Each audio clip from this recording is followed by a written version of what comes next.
it's Mary Hannah and Cassidy, and this is Things and Stuff on IM25.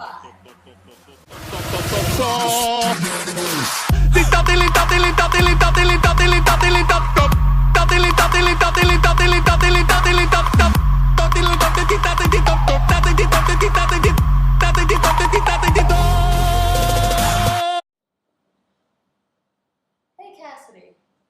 Hey Mary Hannah. I've got a question Of the week. Alright guys, so last week we talked to you about the start of the internet. This week we're going to talk to you about social media and how people's views on the internet went from cyber optimism to cyber pessimism. So let's get started. We're going to pick up where we left off last time. We were talking about the big bang of the internet. The internet started off as a military-only thing. After it expanded and went to college students and other people were getting a hold of it, they called it the Web 2.0. And that's where everybody else could be on the internet and have social media accounts. We're still using Chad, the squirrel. How have the currently popular forms of social media developed through the stages of Web 1.0 and Web 2.0 in the history of the internet? I thought this one would be good for me to answer because of how connected I try to stay with social media. As I talked a little bit about, my major is media management, which is part of the reason why I am on YouTube in the first place. And this says, the transformations in the media ecosystem also introduce changes that demand new perspectives to make sense of people's social strategies and relations. This talks about, with the transformations in the media, it has changed the way people use the media and how we view it. So, how has the media changed and how do we view it? Anyways, the way we used to view social media comes from my chapter. Okay. People started out when the internet first exploded with an attitude of cyber optimism. They thought the internet was going to be this amazing thing that was going to connect them to other people and was going to make, life just a little bit easier, communicating, sometimes even shopping, going places, learning, and they weren't wrong. As it went on, businesses started to become more active on the internet, and so did people with agendas, and people's attitudes sort of changed. So this says, Web 2.0 technology enabled and encouraged a number of social activities that were not as prominent with Web 1.0. It says how, in the second wave of the nerd revolution, the revival of user participation was spearheaded by the launch of Wikipedia, and platforms like Facebook and YouTube started to come out where people could be more involved with each other, which was different than Web 1.0 because that was just, here, this is where you learn, and this is just where you do. So this says, it enables the co-creation and constant editing by multiple users of multimodal content. This means the content which mixes several of the medias, which is like the written text, photographic images, video, sounds, and everything else. And we tend to call this social media. So social media is the co-creation of everything. It is the collaboration of people to make things. On the other hand, this says, no media are social in themselves unless people use them in social ways. So technology, Web 2.0, was created for people to be social. Because as Cass said, Web 1.0 was here, learn. Web 2.0 was for people to join after it blew up, for people to use, to contact each other, to talk to people across the world, to post things on Facebook, on Twitter, on Instagram, on YouTube, on Snapchat. You can put up a YouTube video all day long. Nobody comments on it. If nobody's subscribing, if nobody's trying to start a conversation, it's got the same purpose as Web 1.0. Did you literally just add my whole YouTube channel? The same thing with Instagram. People will post pictures, but if no one is liking them, if no one's commenting, what's the point? Profiles became a thing, and it says profile, which allows for a certain amount of experimental work with who we want to be and how we want to present ourselves to others.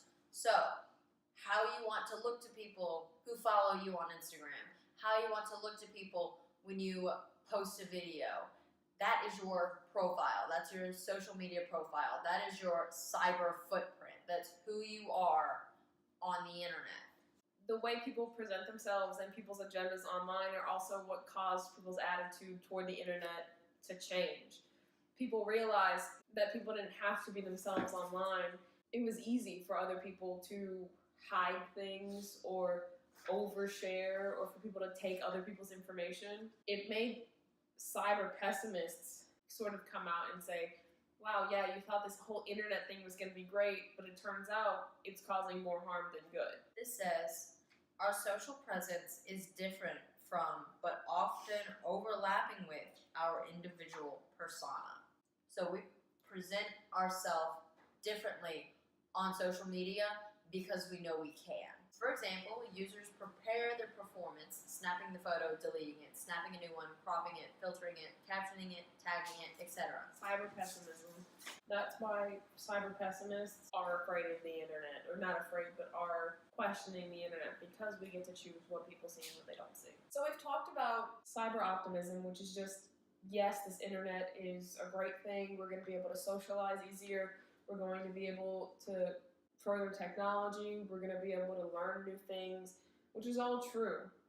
And then there's cyber pessimism, which is people are hiding who they are. People are lying about who they are. People are, manipulating other people and taking from other people, and that's also true. But there is this middle ground place where you take into account all of these really great and really terrible things that people are thinking about the internet, and you kind of are in this truth space where you know that both of those things are true, but you're going through the internet aware that this is happening. Which is kind of like what we learned about the other day in class, the 21st century literacies. So there's 5 of those: attention, participation, collaboration, network awareness, and critical consumption. Attention, participation, and collaboration are kind of the basis for Web 2.0.